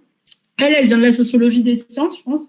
Donc elle a une perspective sur la redistribution de l'expertise entre les scientifiques, les acteurs locaux, qui est très intéressant. Et voilà les références dont j'ai parlé tout au long de ma présentation. Merci beaucoup, Géraldine. Voilà, là, il est 15h23. Je vous propose de commencer la discussion. Donc, y a-t-il un premier jeu de questions? Peut-être que je vais redonner, en attendant que les premières questions fusent de l'Assemblée, peut-être que Pascal, on peut... Comment tu réagis à ce qu'a présenté Géraldine? On va déjà faire ce pan-là le temps que les autres personnes, les autres participants fourbissent leurs questions. Eh ben, merci Géraldine, c'est super intéressant en fait de voir tout ce que vous faites justement sans ordinateur. C'est je connaissais un petit peu, mais de loin, quoi. Il y a longtemps, avec Dany, on était allé assister à la présentation de la soutenance d'HDR de Christophe Lepage, et puis on avait déjà discuté un peu. Enfin, on avait une petite idée de ce qui se passait dans Commode. On a côtoyé des gens qui appliquent ces méthodes. Mais ce que je trouve intéressant, ça serait de se demander dans quelle situation il vaut mieux utiliser l'un ou l'autre, ou plutôt dans quelle situation on pourrait utiliser les deux. Tout à l'heure, tu disais qu'on pourrait faire de la modélisation participative en amont du modèle qu'on a produit sur les effluents d'élevage, mais en fait, je me demande si on ne pourrait pas le faire aussi dans l'autre sens, c'est-à-dire que nous, on a fait un modèle théorique qui montre qu'il y a des surfaces disponibles et que pour l'épandage, pour les élevages, alors que les éleveurs nous disent le contraire, justement parce qu'eux, ils sont contraints par le réseau social et que peut-être ces méthodes de modélisation participative, ça serait une façon de les amener à faire évoluer leur vision des choses parce que justement, par les ordinateurs, on a pu démontrer qu'il y avait un potentiel et donc ça vaut le coup de se lancer dans de la modélisation participative pour faire bouger les choses en fait. Parce qu'on a montré en amont que théoriquement, il devrait y avoir des solutions qu'on peut trouver. Et est-ce que vous avez, parce qu'après, enfin, nous on fait de la modélisation participative, mais bon, finalement, je veux dire, c'est un outil comme un autre, hein, finalement, l'essentiel, enfin, si le but c'est de faire bouger les gens dans leur représentation, pourquoi pas aussi le faire sur la base de ce que vous montrez. Donc, enfin, vous avez quand même, vous l'avez fait discuter avec, est-ce que vous l'avez présenté à des éleveurs ou vous l'avez utilisé comment votre modèle en fait? Que c'est aussi un bon support, moi je trouve quand même, pour discuter des contraintes qu'ils ont et qui font que ça ne se passe pas comme de manière optimale. Oui, alors on l'a pas montré directement à des éleveurs, ou peu en tout cas, mais on l'a montré à des coopératives d'éleveurs. On l'a montré à des gens qui s'occupent de faire des plans d'épandage, qui s'occupent de gérer ces choses-là, donc à des gens qui ne sont pas directement dans les élevages, mais qui sont beaucoup au contact des éleveurs. Et eux, ça les intéresse de voir qu'effectivement, on a montré que les choses n'étaient pas ce que tout le monde croyait, en fait. Et donc, ils sont intéressés de voir comment on pourrait faire bouger les choses. Ouais, ça me fait penser, je ne sais pas si tu connais les travaux de Alex Smagel, je ne sais pas comment prononcer son nom, c'est un chercheur du CSIRO qui traîne un peu, on le voit, enfin, à une époque, j'allais pas mal aux conférences ESA, là, European Social Simulation, donc il était par là, enfin, il fait de la modélisation multi-agents. Et il a développé, enfin, j'ai lu des papiers où il a développé un dispositif où justement, ils ont d'une part des modèles à base scientifique qui montrent des choses un petit peu comme ce que vous avez montré, quoi. Et puis d'autre part, à côté, ils font de la modélisation participative vraiment classique au sens carte conceptuelle des perspectives des acteurs. Et après, ils font des ateliers justement pour discuter de la différence entre ce que montre le modèle scientifique et de ce qui apparaît par les perspectives des acteurs. C'est assez, on dirait la référence. Ouais. Moi, ce que j'ai retenu dans l'expérience qu'on a menée à la Réunion là, c'est que nous, on a fait beaucoup de techniques, hein, vous avez vu ce que j'ai montré tout à l'heure, et on aurait eu besoin de gens qui sachent organiser justement des réunions de modélisation participative et de ce genre de choses. On n'avait pas ça sous la main. Ouais. Et moi, je suis informaticien, c'est pas trop mon domaine d'organiser des sessions de modélisation participative. Alors, c'est ce qu'avait fait Xavier, je vois qu'il demande la parole. C'est ce qu'avait fait Xavier, Guillaume Lestrelin à l'époque où on avait fait un autre projet, là, des cartes à la Réunion. Mais là, sur Gabir, on n'avait personne comme Xavier, justement, c'est vrai, qui aurait pu pousser plus loin, en fait, le côté objet intermédiaire de nos modèles. Je vais donner la parole à Xavier, si tu veux. Oui, c'est ce que j'allais proposer. Xavier, bonjour, tu souhaites compléter, apporter ta petite au débat? D'abord, merci à tous les deux de vos présentations, c'était très intéressant. Je connais un peu ce qui s'est fait à La Réunion et je connais aussi Couplage, que je travaille sur le projet Pacte avec Nils. J'ai une question plutôt à Pascal, c'est justement, on a l'impression que le modèle qui a été développé, c'est plutôt un modèle d'optimisation logistique, entre guillemets, d'optimisation. Mais est-ce que ces règles d'optimisation, vous les avez pas discutées avec des agriculteurs? Parce qu'il peut y avoir d'autres contraintes, d'autres types de contraintes qui font qu'ils ne vont pas aller épandre à tel endroit ou il peut y avoir d'autres contraintes. Et du coup, est-ce que ce modèle-là permettrait peut-être de les explorer avec eux ou ou voire même avec des représentants tels que les groupements de producteurs, par exemple? Oui, on a discuté avec des groupements de producteurs et puis avec une personne que tu connais, je pense, qui s'occupe de faire des plans d'épandage et qui nous a, ils nous ont tous donné des indications sur ces contraintes. On les a pas inventées, quoi. C'est eux qui nous les ont données. Et effectivement, il y a des contraintes qu'on n'a pas mises dans le modèle. Mais parce que ça supposerait de faire beaucoup plus de travail de terrain, c'est-à-dire il y a des endroits où avec un tracteur il passe pas parce que la route elle est défoncée, il y a des endroits où il y a des bandes enherbées le long des cours d'eau et donc du coup nos modèles de ruissellement, de risque de ruissellement, ils sont pas pertinents dans ce cas-là puisque les bandes enherbées ça atténue cet effet de ruissellement. Mais c'est des choses qu'il faudrait travailler à un niveau beaucoup plus fin. Donc les éleveurs eux-mêmes, évidemment, ils connaissent leur terrain, ils savent pourquoi ils ne vont pas épandre à tel endroit, parce que à tel endroit, il y a un pont qui n'est pas solide, et nous, on ne voyait pas ça. Évidemment. Donc, ce qu'on a fait, c'est qu'on a présenté nos travaux comme des travaux théoriques qui montrent un potentiel et qui sont reproductibles. C'est-à-dire qu'on fait ça avec des données qu'on peut retrouver l'année suivante et encore l'année suivante.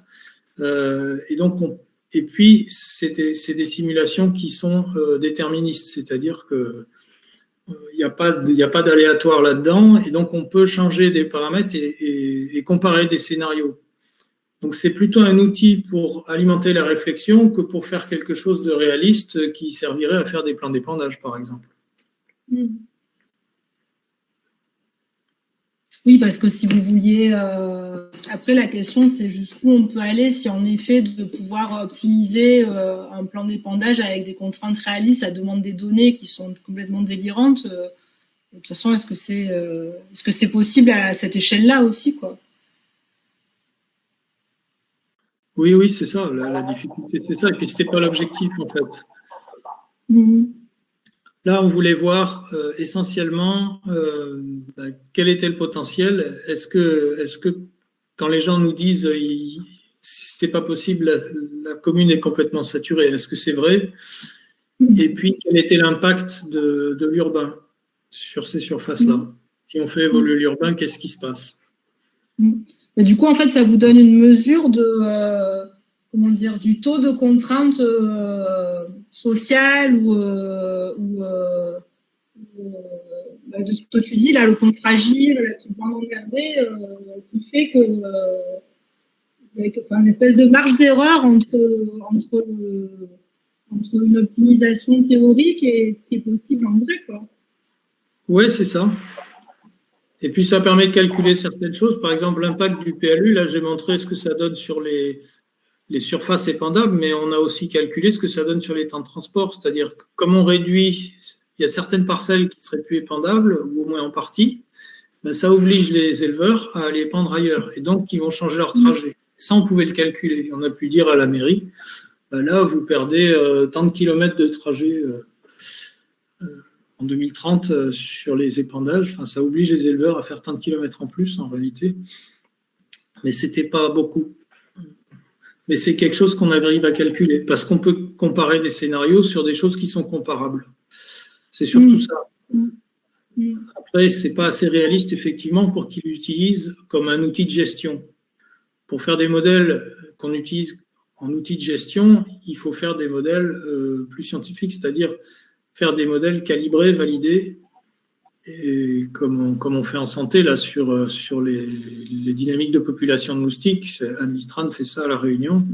Elle fait des cartographies de risque de population de moustiques avec l'Agence régionale de santé. Ça, c'est des modèles calibrés, validés, spatiaux, et qui sont utilisés en gestion par l'Agence régionale de santé parce qu'ils sont solides.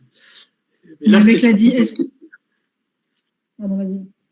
Mais est-ce que tu penses qu'avec la dimension de contraintes sociales, donc d'espèce de incertitude, c'est pas vraiment le mot, quoi,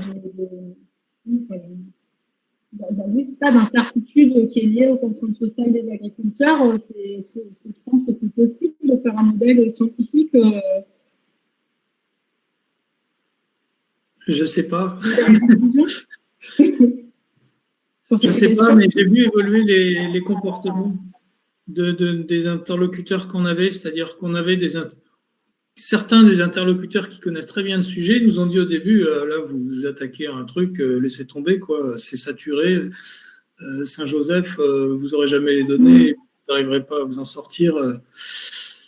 Et à la fin, c'était l'inverse. En fait, ils étaient très contents d'être copains avec nous pour avoir les résultats de nos modélisations parce qu'on est allé plus loin que ce qu'ils savent faire. Donc, on a quand même fait bouger un peu les choses. Ouais, ben là, on voit bien les vertus, la puissance des modèles comme objet intermédiaire, quoi. Ouais.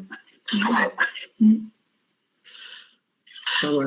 Mais moi, si j'ai insisté sur ce modèle fictif au début, c'est parce que c'est de manière un peu empirique. On a découvert l'intérêt que ça pouvait avoir de faire un modèle qu'on a développé très vite, sur lequel il n'y a pas d'enjeu, sur lequel on a mis des connaissances très, très limitées avec des données fictives. Et ça a finalement eu un impact assez important sur le projet. Et ça, je trouve ça très intéressant à savoir parce que c'est quelque chose qui ne coûte pas cher à faire pour nous. Et ça a un impact important. Donc, je voulais voilà. Ouais. Oui, ça peut déjà vous permettre de. Mais c'est vrai que nous, on fait ça là en début de projet. Non, mais c'est vrai qu'on fait un peu ça en fait. En fait, ça vous permet que ça, c'est ce que tu dis dans ta présentation, que les acteurs comprennent à quoi servent vos outils, quels sont les mécanismes, et du coup, à mieux focaliser pour le recueil de données. Voilà, ils comprennent à quoi servent les données que vous recueillez et la discussion est facilitée, j'imagine. Après, il y a un autre aspect aussi pour faire bouger les choses, c'est que nos projets de modélisation, ils ne sont pas isolés.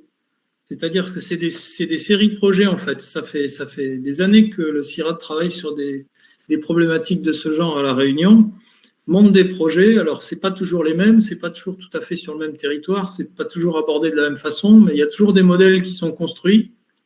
Et souvent, ils servent d'objets intermédiaires.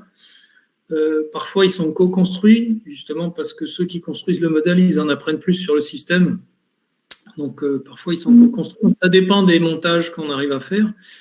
Mais le fait d'avoir des projets qui se suivent, des projets de recherche qui se suivent, ça finit par faire bouger les choses. Les gens finissent par s'approprier les méthodes des chercheurs, ils finissent par utiliser l'information géographique, ils finissent par utiliser la télédétection, alors qu'au début, ils ne le faisaient pas. Ils finissent par être convaincus d'utiliser certaines techniques qu'on manipule. Et ça vient avec le temps. C'est un peu ce que le CIRAD appelle le chemin de l'impact. Là. Ça vient avec le temps. Ce n'est pas un projet isolé, c'est une série de projets. Et donc, petit à petit, on fait passer nos techniques et nos messages à la longue, en fait. C'est pas... Donc, en fait, de ce que tu dis, Pascal, c'est qu'en fin de compte, il y a une double intégration. Il y a à la fois l'intégration du modèle comme outil intermédiaire pour répondre à la question, puis aussi la responsabilité sociale du chercheur, quelque part. Oui. Ben oui, parce qu'on fait quand même des choses... on se demande à quoi ça sert, évidemment. Donc, il faut s'interroger sur la place du chercheur. Quand on fait des modèles comme ça, c'est pas pour se faire plaisir. Il faut qu'on comprenne. C'est pas uniquement pour publier, surtout sur des terrains comme ça, sur La Réunion. C'est pour essayer d'avoir un impact. C'est pour que ça serve aux gens qui sont sur place, évidemment. Donc, il faut bien qu'on sache quel est notre rôle et quelle est la limite. Et moi, ce que je vois, c'est que notre rôle, il est aussi dans la durée, quoi. C'est dans l'enchaînement des projets. Si on fait juste un projet puis qu'on s'en va et puis que c'est terminé, ça ne sert pas à grand-chose, finalement. Et souvent, on est vu comme ça. Vous arrivez, vous faites un projet, vous repartez. Mais en réalité, ce n'est pas ça qui se passe. En réalité, c'est qu'il y a d'autres équipes de chercheurs qui sont là et qui prennent le relais. Et puis, les projets, ils s'enchaînent. Et donc, souvent, ça finit par avoir quand même un impact sur un territoire. En tout cas, je pense qu'à La Réunion, c'est le cas.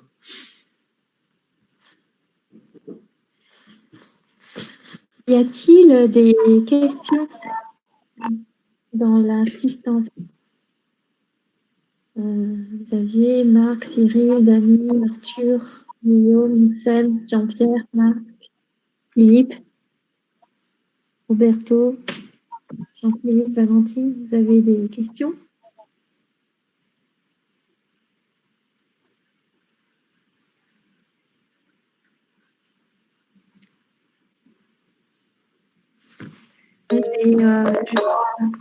Vas-y, Xavier. Moi, c'est pas une question, mais j'ai bien aimé là, les deux graphes de Nicolas Bécu et de Christophe. On se pose toujours cette question en amont d'un projet, un peu du comment on va designer un peu le dispositif. Hein. Donc, je vois que ce soit sur le pacte ou les expériences qu'on a eues à La Réunion, et c'est quand même toujours, on fait ça un peu de façon très, très empirique. Et on revendique voilà, des espèces de catégories de modèles, on appelle ça des modèles contextualisés ou des modèles joués à La Réunion là, pour enclencher un processus. Mais je trouve que ça reste quand même une question ouverte par rapport à tous ces dispositifs un peu qui visent à faire bouger des collectifs, bouger des gens, bouger des territoires, et la façon dont on mobilise un peu tous ces objets intermédiaires. Là. Donc, je trouve en plus assez intéressant parce qu'intuitivement, on voit bien qu'on pourrait mobiliser les deux approches. Peut-être que l'approche couplage permet justement d'aller un peu plus mieux faire émerger ces règles de décision propres à des acteurs locaux dans un contexte, dans leur propre contexte, et de voir en quoi ça peut nourrir ou améliorer des modèles un peu plus normatifs ou scientifiques. Donc ouais, je trouve ça assez intéressant. C'est vrai que du coup, on n'a pas souvent l'occasion de revenir sur des projets passés, un peu de se reposer des questions sur la façon dont on a conçu le truc. Et donc, nous, par exemple, c'est pour ça qu'on a recruté quelqu'un en fin d'année pour essayer de nous aider un petit peu à proposer des analyses d'évaluation finalement de ces dispositifs-là, en quoi ça change, qu'est-ce que ça change en termes d'apprentissage collectif, par exemple, et pour peut-être nous aider à terme à pouvoir designer au mieux ces choses-là. Voilà, c'était plus une remarque qu'une question.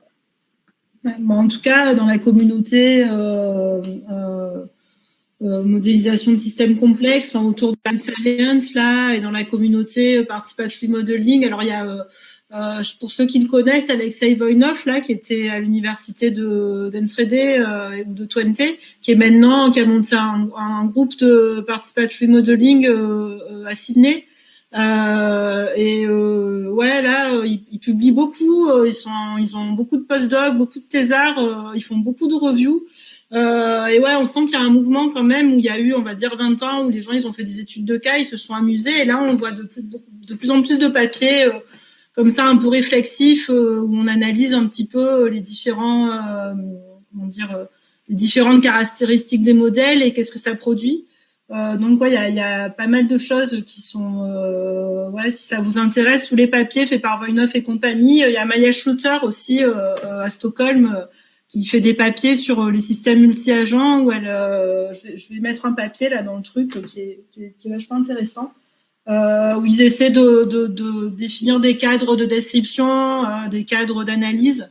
Ouais, voilà, c'est pas mal de choses intéressantes qui se passent. On sent qu'il y a une maturation quand même de ce champ de recherche qui est en train de se faire. Oui, c'est assez bizarre. J'en avais parlé dans mon HDR exactement ça aussi, de l'aspect qualité des modèles et de l'usage des modèles, donc à quoi servent les modèles, du niveau d'abstraction ou de réalisme, tant sur la représentation que sur la façon dont les processus allaient être modélisés. Voilà. Xavier, moi je serais preneuse de reprendre des discussions s'il y a besoin, parce que c'était un sujet que j'ai pas mal aussi exploré. J'ai jamais lu ta HDR, Flavie. Oh là, je crois que tu es en train d'accoucher. Je crois que c'était. Et je parle justement que moi j'étais plutôt kiss que kid. Ouais. Voilà, y a-t-il des questions autres ou des commentaires sur l'exposé, les deux exposés? Ah bah bien sûr, on attend la réflexivité de Jean-Pierre. Ouh là là, ça y est, il commence à y avoir des travaux chez moi. La réflexivité de Jean-Pierre. Y a-t-il d'autres questions?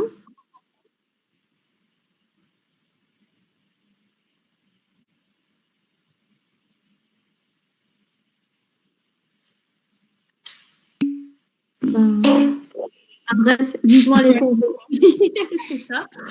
Donc, en fait, oui, j'ai trouvé, je vous remercie Pascal et Géraldine. Je pense que de toute façon, on initie je pense que pour Tétis, c'est vraiment important de prendre une attitude réflexive sur nos démarches de modélisation. C'est déjà fait avec différentes méthodes.